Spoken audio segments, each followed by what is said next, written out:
A rainy night and a life-changing encounter. The rain poured relentlessly, soaking the streets of the small town, making visibility beyond a few feet nearly impossible. The neon sign of Rosie's Diner flickered against the stormy backdrop, standing out like a warm beacon amidst the cold, wet night. Inside, the air was thick with the comforting scent of fresh coffee, and the low hum of an old jukebox playing a bluesy tune filled the near-empty diner. Only a few regulars occupied their usual spots, seeking shelter from the storm. Ethan Hayes sat at the counter, hands wrapped around a steaming mug of coffee. He had just finished a grueling 12-hour shift at the auto repair shop, his fingers still stained with grease, his clothes reeking of motor oil. This diner had become his escape, his moment of quiet after a long day. He exhaled deeply, enjoying the momentary peace, unaware that his life was about to take an unexpected turn. The door swung open with a chime, and a woman rushed in, drenched from head to toe. Her coat clung to her frame, water dripping onto the checkered floor. She hesitated at the entrance, scanning the room with nervous eyes before making her way to the farthest booth. Ethan noticed her immediately. She didn't belong here, not in this small-town diner, not in this storm. Her elegant coat, pristine leather boots, and refined posture all spoke of a world far from this one. But what truly caught his attention was the look in her eyes, lost, worried, as if she carried a burden too heavy to bear. The waitress approached her with a menu. Ethan tried to mind his own business, but their conversation drifted toward him.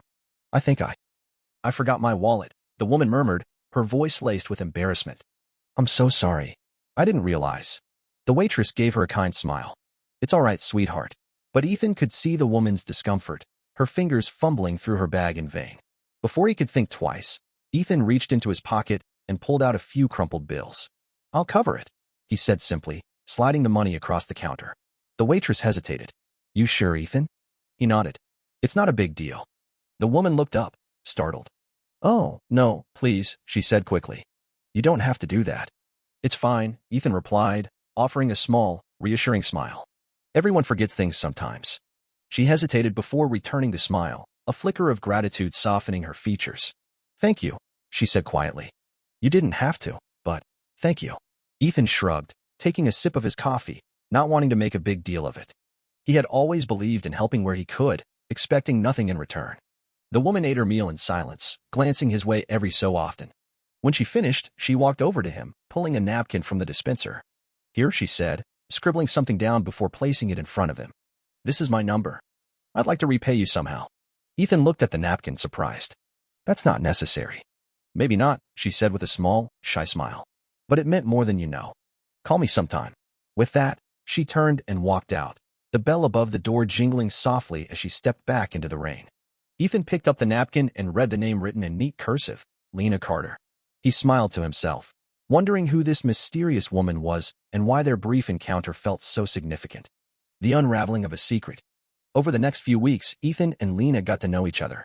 It started with a phone call, then a coffee date, then another. Soon, they were meeting regularly. Lena was warm, easy to talk to, and Ethan found himself opening up to her in ways he never had before. He told her about his life as a mechanic, his struggles with money, his dream of owning his own garage someday. She listened intently, always encouraging him. Lena shared bits of her life too, but she was careful. She mentioned working in business, but avoided details. For the first time in years, she felt like someone cared for her, not for her wealth or status, but for the person she was. And she wasn't ready to risk losing that. Because Lena wasn't just an ordinary woman. She was Lena Carter, billionaire CEO, a name often seen in business headlines. She had spent years being defined by her fortune, treated differently because of her money. She was terrified that if Ethan knew the truth, everything would change. But secrets have a way of revealing themselves. One afternoon, Ethan decided to surprise her, stopping by her apartment with her favorite coffee. The door was slightly open, so he stepped inside, calling her name. What he saw made him freeze. The apartment was massive, filled with expensive furniture, abstract artwork, and floor-to-ceiling windows overlooking the city. On the coffee table sat a glossy magazine with Lena's face on the cover. The headline read, Lena Carter, the billionaire CEO redefining success. Ethan's heart pounded. The woman he had been falling for had been keeping a monumental part of her life hidden from him.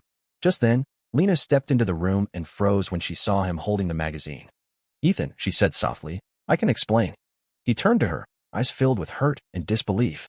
Explain what? That you've been lying to me this whole time. I wasn't lying, she said quickly. I didn't want my money to change things. I wanted to be just Lena with you. Not Lena Carter, the CEO. You didn't trust me, Ethan said, his voice low. You thought I'd care more about your money than about you. Tears welled in Lena's eyes. That's not it. I just wanted us to be real. Ethan shook his head, his emotions overwhelming him. I thought I knew you, Lena, but now I'm not so sure. Setting the magazine down, he turned and walked out, leaving Lena standing there, tears streaming down her face. A second chance at love. For days, Ethan couldn't stop thinking about Lena. He felt betrayed, but he also missed her more than he could admit. One evening, he found a letter in his mailbox. It was from Lena. In the letter, she poured out her heart, explaining her fears, her loneliness, and how much she cared for him. I fell in love with you, Ethan, because you saw me for who I am, not what I have. I just hope you can forgive me. Reading her words, Ethan's anger softened. Maybe they both had let fear get in the way. Maybe love was worth more than pride. A few days later, he heard about a gala Lena was hosting. He decided to go. Borrowing a suit from a friend, he entered the grand ballroom, scanning the room until he found her standing alone, looking distant and sad. Taking a deep breath, he approached. Lena. She turned, eyes widening. Ethan, I was angry, he admitted. But I realized I wasn't fair to you either. I let my pride get in the way. I don't care about your money. I care about you. Tears welled in her eyes. You mean that? He nodded. No more secrets. Let's start fresh. Lena smiled through her tears and threw her arms around him. You were always enough for me, she whispered. I was just too scared to believe it. And in that moment, under the glittering chandeliers, they chose love over fear, proving that some connections are meant to last, rain or shine.